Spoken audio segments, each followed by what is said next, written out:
بالله نحمده ونستعينه ونستغفره ونعوذ بالله من شرور انفسنا ومن سيئات اعمالنا من يهده الله فلا مضل له ومن يضلل فلا هادي له واشهد ان لا اله الا الله وحده لا شريك له واشهد ان محمدا عبده ورسوله اما بعد فان اصدق الحديث كلام الله وخير الهدي هدي محمد صلى الله عليه وسلم وشر الامور محدثاتها فان كل محدثه بدعه وكل بدعة ضلالة وكل ضلالة في النار. السلام عليكم ورحمة الله. يوم شاشة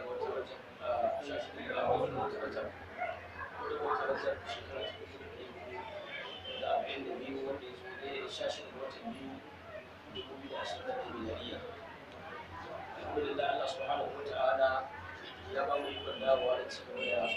karatun wannan littafi mai albarka na muhtasar al-akhdari a wannan masallaci na wanda yake kofar fita na sabo da shakku Allah ta'ala ya nuna mana cewa na kamar wannan shi da rasu da farko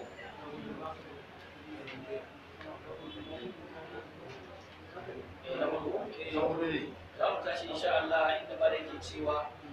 wa yajibu alaihi حفظ لسانه من الفحشاء والمنكر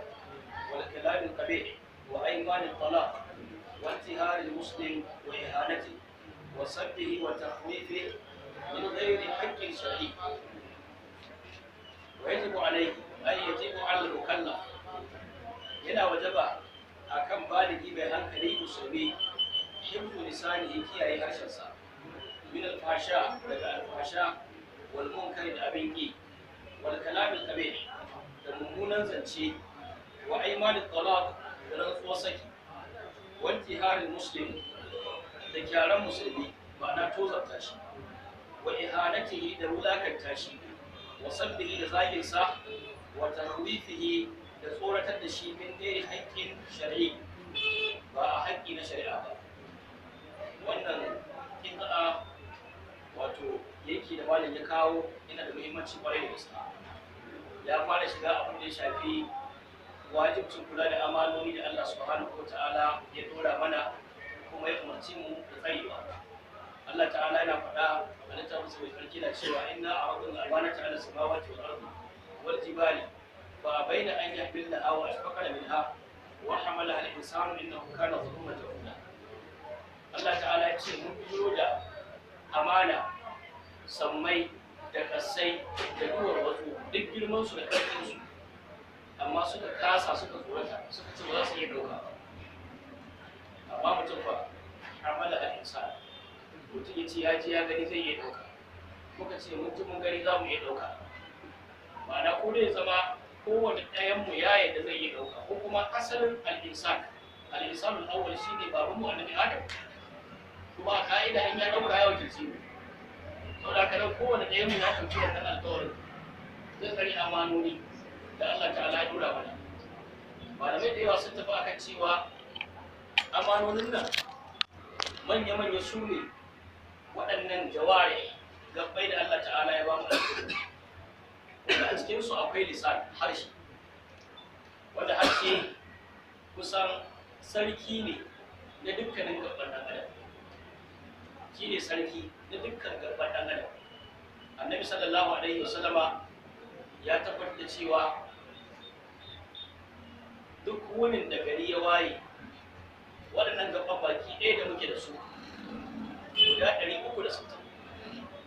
sai sun yi wa harshe magiya su ce gashi mun waye gari to ka tsoron Allah gaba da kar ka je ka kai mu inda bai kamata mu je ba kar ka saka mu cikin halaka ma'ana saboda harshen nan shi ne jagora shi ne sarki duk wani abu wanda zai zama mai kyau harshe zai jagoranci wannan abu duk abin da zai zama mummuna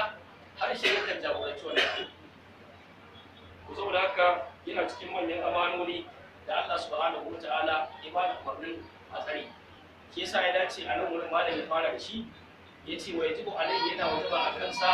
wato maliki mai hankali himzu lisani kiyaye harshensa saboda haka wajibi ne kowa ya kiyaye harshensa Allah subhanahu wa ta'ala yana cewa ba ya fito min qawli illa ladayhi raqibun atid ma yalfizu min qawlin mutum ba abin da zai furta na magana face da dai raqibun atid akwai raqibu atidu a tare da shi raqibu atidu ko dai ya zama mala'ika ne guda daya ko kuma raqibu daban atidu daban akwai da ba su kai ma'ana dai mala'ika wanda yake kula da rubuta duk akwai maganganun da zamu faɗa to yana tare da mu zaran kafurta mai rubuta kuma yawanci ba ma tauna maganganun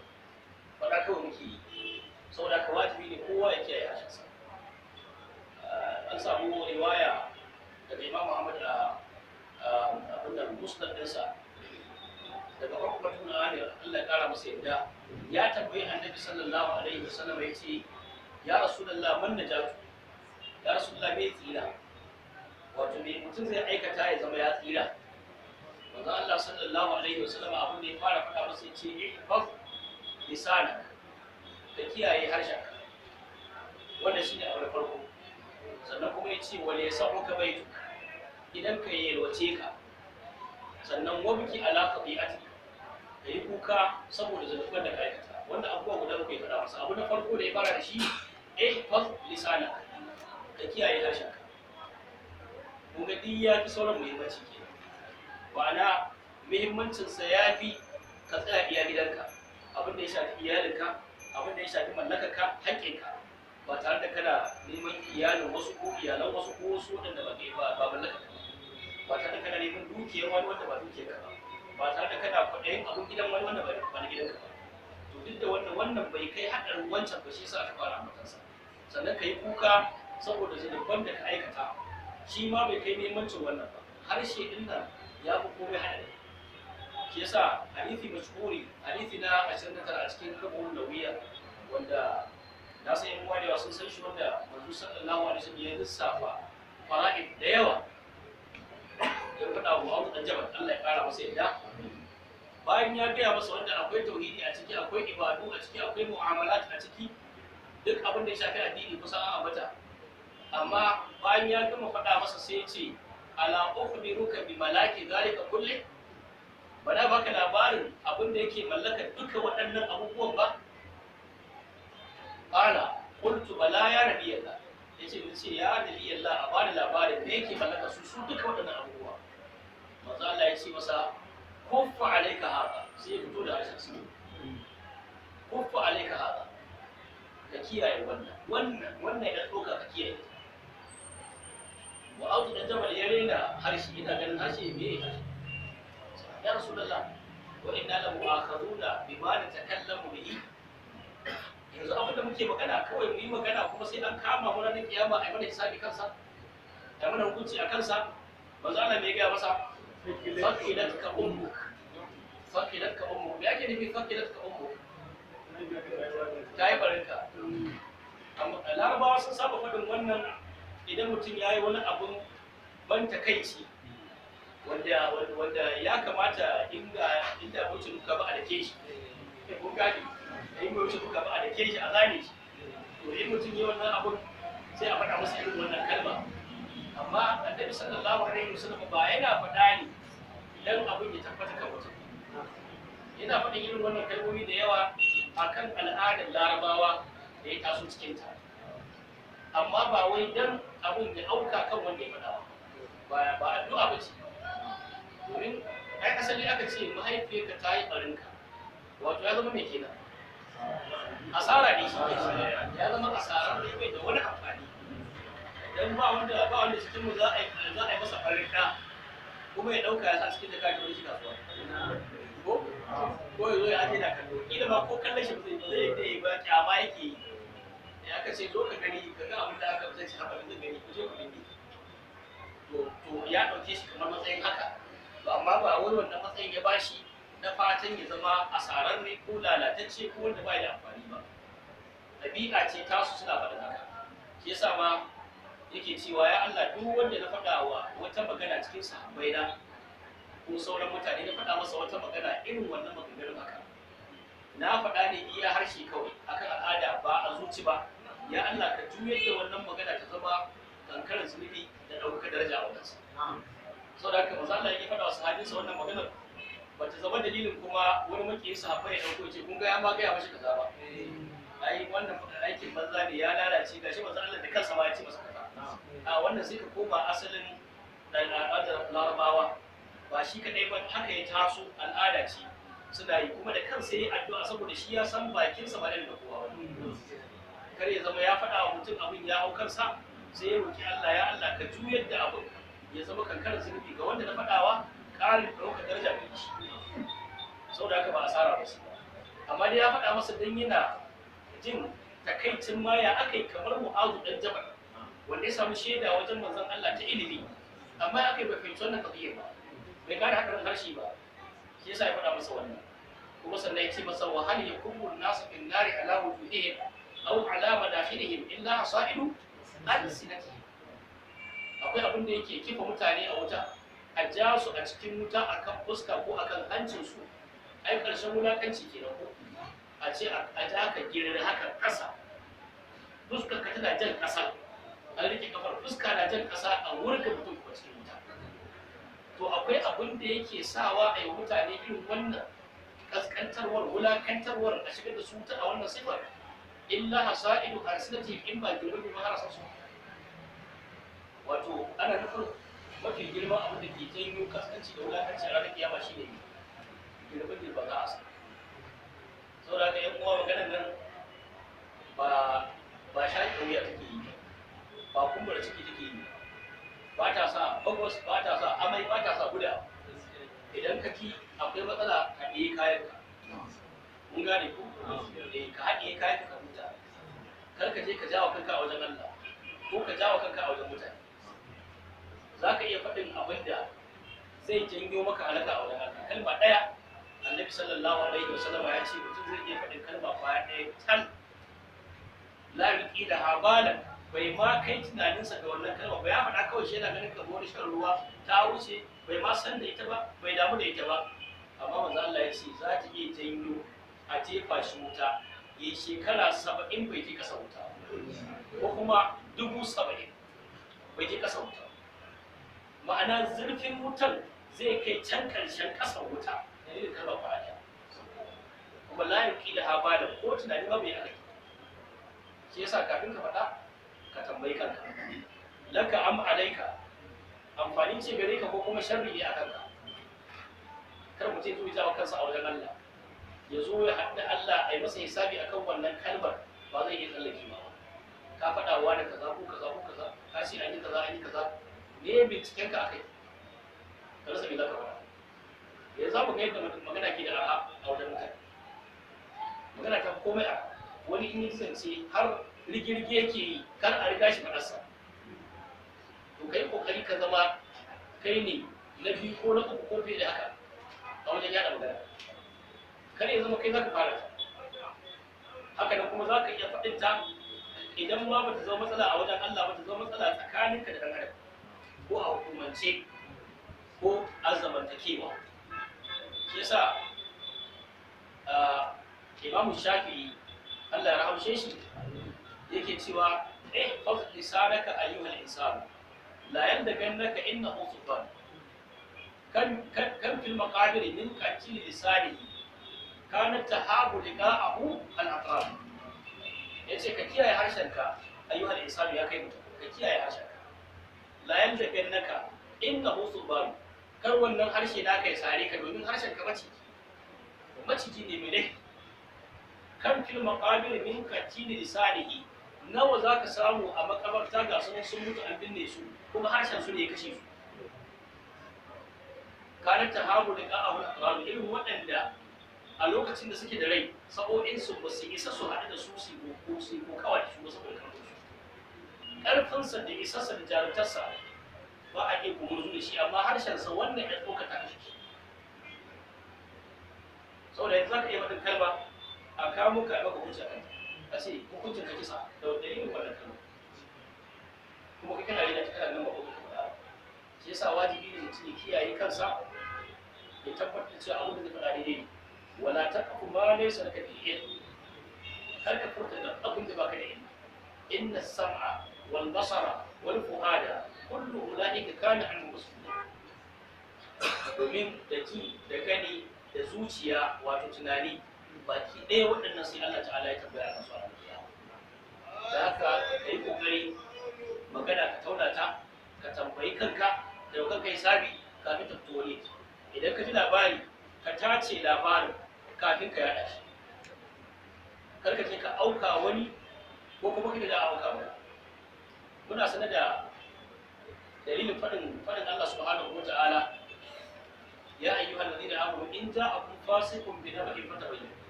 fatabayyanu ay fatathabbatu me dalilin sauran wannan aya annabi sallallahu alaihi wasallama ya aika sahabinsa wajen banu mustalik yaje ya karbo zakka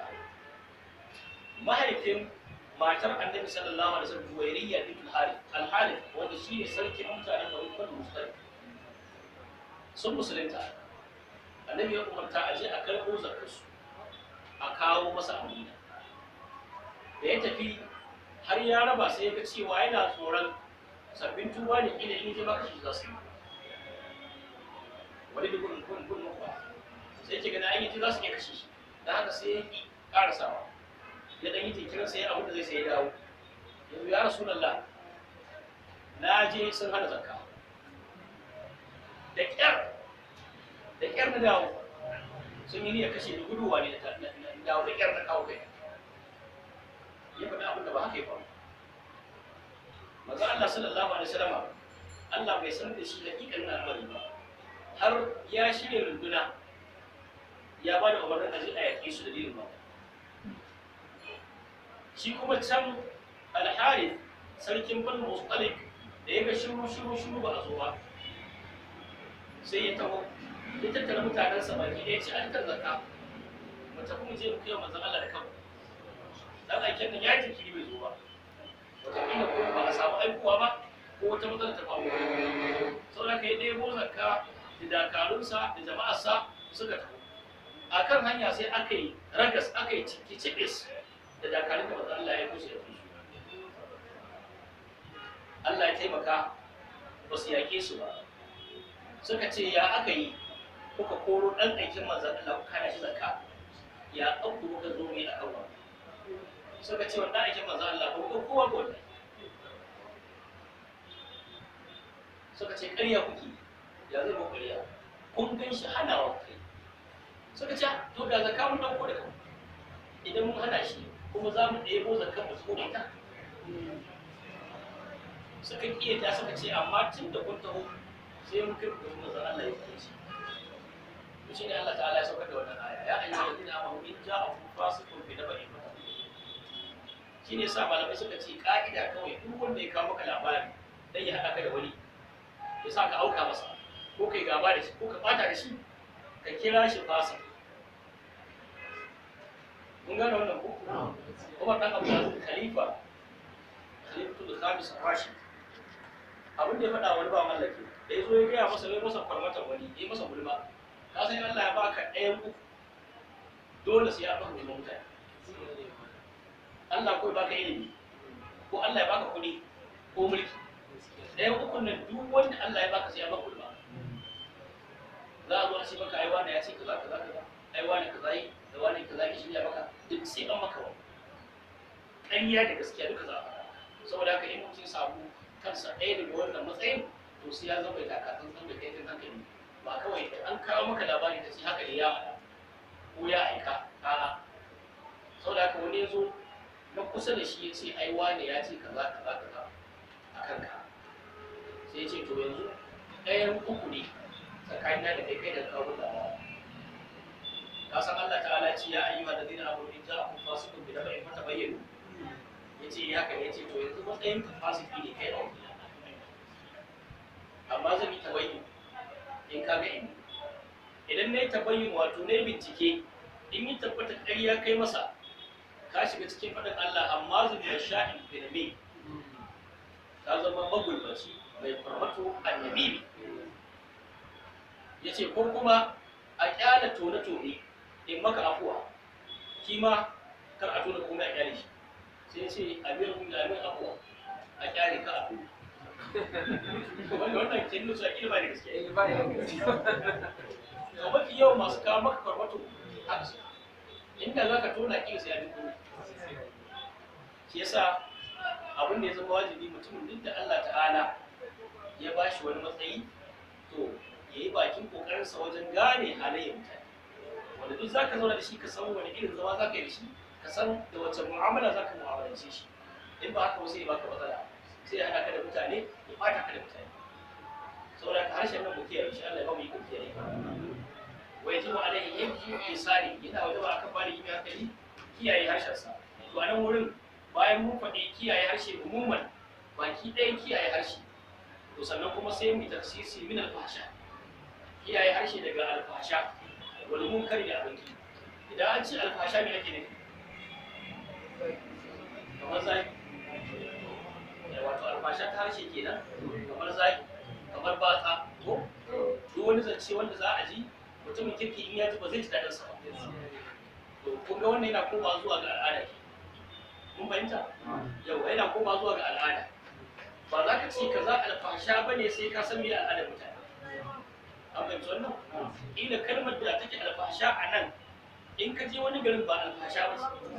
yau sai an kula da wannan kar kawai kai hukunci da al'ada ka ta garinka da ka ji wani ya faɗi kalma ta alfasha a garinka a wani gari can ka ce kaji mara kunya mara mutunci ya alfasha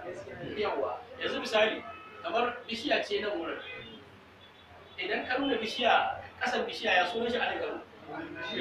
Kano Katsina misali ya sunan shi haka ake cewa ko albasha ce wannan sankwata mai ina sankwatawa yawa su in ka faɗi wannan kalmar kayi albasha ko yawa to kun ga wannan kuma abin da za ka faɗa can a matsayin wannan ƙasar bishiya daga a can ba kai albasha ba kuma bai kuma da shi a ba yawa to kun ga abin dinya ne ɗaya amma lahaja ta saba ya zama can abin da suke faɗa ƙasar bishiya albasha ce a wajen mu ko kuma abin da muke faɗa ƙasar bishiya a nan albasha ce a wajen mu yau to shi yasa in ka je wuri sai ka shi ne abin da Bahaushe ke cewa in mutum ya shiga gari da ya ga mutane da dilli haka shi ma sai ya samu tsumma ya daura wai ba ana nufin in ka gan su sun zama lalatattu sun watse kai ma sai ka watse ka lalace da su a'a ana nufin idan ka gan su da wata al'ada irin tasu ta saba da taka su a haka suke tasu kuma ba ta karo da addini ko ma irin su in ba haka ba sai ka zama daban yawwa in yanzu ka je Sokoto wannan kalmar ita kasar bishiya in ka faɗe ta a can ka san kayi batsa in ka faɗe ta faɗi wanda in ka faɗa garin ku kayi batsa in ka zo na gaci amma ana kama na sarki ga ai ana kati zaki da wani ko to ai shi ne kuma a ranka ne kaɗai ka ji kyamar abu amma su ba su kyamar ba yi daidai ka ba amma da ka faɗi wannan da baka ji komai a ranka ba su kuma ba a ƙa'ida wanne ne hukunci wanda zai zama shari'a ta shafi shi abin da ka faɗa aka ji kyamar su ba abin da kai ranka ka ji ya zo ka ba kai ne mai hukunci jama'a ne masu hukunci su ne mafi rinjaye kuma al'ada su ce a nan saboda haka abin da ya kamata koma yanayinsu don a zauna lafiya tunda ka santar da su a yanayinsu in ba za ka iya ba kuma sai ka faɗa abin da za su gane wanda bai shafi wannan din ba yanzu misali ga wasu ka ce kasar bishiyar da ga kila sun gane kuma kai baka ji komai ba in an ce kaza ake faɗa ka ce to shi ke na gane ba ina faɗa ba na gane wannan shine alfasha asalin kalmar alfasha ta game dukkan wani aiki wanda muninsa ya zama ya yi wato ya yi tsanani muninsa ya yi tsanani yanzu kamar a aikace malamai da yawa suna cewa alfasha kamar a ce zina mun gane ko irin su zina luwaɗi ba ko da makamantansu suna cewa su ne alfasha wasu kuma suna cewa a'a ba su kaɗai ba duk wani aiki wanda mummuna ne baya bayyanuwa ga mutanen kirki su sa ido to alfasha ne duk aikin da yanzu in za ka fito ka ce za ka yi shi a cikin jama'a ba a gyari ila jama'a nan ko ba musulmi ba su gyari kun gane misali irin wannan da kuka kawo waɗannan alfasha da kuka kawo da su da nau'o'insu ai ba za ka zo ko cikin arna ka bayyana su a fili ka yi kawai a sa ma ido ana maka dariya da a dai wannan zamanin za a kai zamanin da kar Allah ya kai za a kai zamanin da za a kai wannan halin Allah ya kiyashe mu Allah ya kare mu da masu imani duka za a kai wannan zamanin kamar yadda manzo Allah ya faɗa mutum zai zo ya kwanta da mace akan hanya sai dai mutane su ce kai ku dan koma gefe mana ai nan kun ka hanya kun tara amma ba wanda zai ce kai musu kyauta ba da sai dai a ce saboda hanyar ku dan maka gefe wannan duniya ta cika da barnaki an kai zamanin da za a kai ga ba wanda ke cewa la ilaha illallah Allah ya kare mu waɗanda su ne wanda za a tashi alkiyama wanda suke rayuwa irin rayuwar dabbobin daji yadda ka san dabbar daji na rayuwa in zaki ya ga barewa yana jin yunwa ba wani wanda zai ce masa zakin nan baya tsoron Allah baya da imani abincinsa ya gani ya kudura ta ya kashe shi kuma shi yana jin cikin nutsuwa ya haka ba laifi yayi ba ya ci ya hali a ke murna to za a kai wannan lokacin da gaba mai karfi ya je ya kawo mai karfi ya kashe ko ya kwasa ta tsawon da yake jin jama'a na kallon shi ba wanda zai masa magana to wannan lokacin dan ake tashi alƙiya akan irin waɗannan mutane za a tashi alƙiya Allah ke Allah bai musulmi kwata-kwata ba zai fatan kai wannan lokacin ba domin ba zai zama a matsayin musulmi ba kafin wani lokaci duk wani mai ƙwayar zarrar imani a zuciyarsa Allah zai aiko iska ta ɗauki shi a ɗauke yasa sai zama sauran shirawo kalki ba ɗaya to wannan yanayin aikon wannan mugun aikin ko ba zai yi a ce ka bayyana shi ba to malamai suka ce shi ne al'asha don abin da in za ka yi shi ba za ka yi ko da mutane ba mutane kirki ba ne kuma ko da kila su ma suna yi amma kawai wasu ke suna yi kai in ka fito ka ce za ka yi ba su kyau ba ni mantawa a cikin wannan tasha wasu in na faɗa sun sani akwai wani mutum yanzu baya nan a nan rijiyar lemo akwai wani ajo da ya taɓa yi shekara ta kai wajen 20 ina ta baya ko ta kai 20 ko ta kusa aka yi wani rawan ajo da shi din shi makaɗin da ya ɗin ya mutu ba wani makaɗin ya tafi jama'a ba zan faɗa ba amma na sau da sosai sosai yawwa nan rijiyar lemo aka yi wannan ajo din aka ɗebo mata marasa kunya fitsararru daga can daga Nijar suka zo daga yan shi ko BS haka su yi pant ko siket haka a fili na rijiyar lemo suka zo suka yi iskanci suka yi rawa to taron babu malami ba ɗalibin ilimi yan daba suka watsa taron ba a jin ko'ina ba yan daba suka watsa taron saboda su ma sun ga kafircin ya fi su kan sun ga wannan bannan ta wuce baliji ta wuce ta irin tasu don san rijiyar lemo take da yan daba a wancan lokacin to su yan daba suka tashi taron kuma amma saboda rashin kunya ta mutum wanda ba ɗan nan ƙasa ba bane amma saboda rashin kunya ya shigo rediyo yana kiran gwamnati ta ɗauki mataki akan yaran da suka hana su wannan taron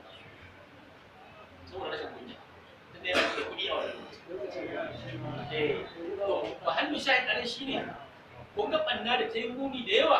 maɓarnata ba su dai su ma sun kasa hakura su danta wanda da sai ka tsammanin cewa tun daga abarnan da su shiga ayi da su mana amma sai sai munin yayi yawan da ba za su iya bayyana to wannan shine alfahasha hakikanin alfahasha ina fata mun gane almunkar wasu suna ganin cewa kusan nan kamar lafuzza ne kawai da aka yi dauki da lafuzi aka lafuzi da lafuzi wato alfahasha almunkar kusan duk abu ne da duk alfahasha ai munkari duk alfasha a wiki wasu na ganin cewa duk abu ne kawai amma idan muka koma wata aya cikin sufna wanda Allah ta'ala ke cewa Allah ya amuru bil adl wal ihsani wa ita'i dhil qurba wa yanha 'anil fahsha'i wal munkari wal baghi ya'izukum la'allakum tadhakkarun to an samu tafsiri da Ibn Kathir akan wannan ya ce abin da ake nufi alfahasha shine al-muharramat fasar da yi wannan alfasha a wannan ayati yace al-muharramat ababan da aka haramta su ne alfasha to sai ce me munkar kuma sai ce munkar shine ma zahara minha min fa'ilha abin da ya bayyana da irin waɗannan muharramat daga shi mai aikatawa ma'ana suna matsayin alfasha ko da ba mai da su idan mutum ya ɓoye ba wanda ya gani sai Allah ya ce ya yi zina ko luwaɗi ko maɗigo ko wani mugun aiki irin wannan yayi ne alfasha. Idan kuma ya fito yana kokarin bayyana wannan yanzu kuma yayi munkar. Mun gane wannan saboda yayi abin da duk kowa zai kyamarsa. Wannan shine fasara yake akan wannan zai zama abu ɗaya ne amma akwai ɗan bambanci alfasha ta fi sauƙi kenan ta fi dama dan ita an yi ta ɓanna ce amma koyi ta almunkar shi kuma ɓanna ce amma sai aka bayyana ta wato wannan mai munkar ya fi rashin kunya ya fi rashin tsoron Allah yawa ya fito ya bayyana amma shi mai alfasha yana da jin kunya yana da zurfi ko ba tsoron Allah yake ji yana tsoron hukunci kamar mai munkari ko ba ya tsoron kowa ba ya tsoron Allah ba ya tsoron mutane to wannan shine fasara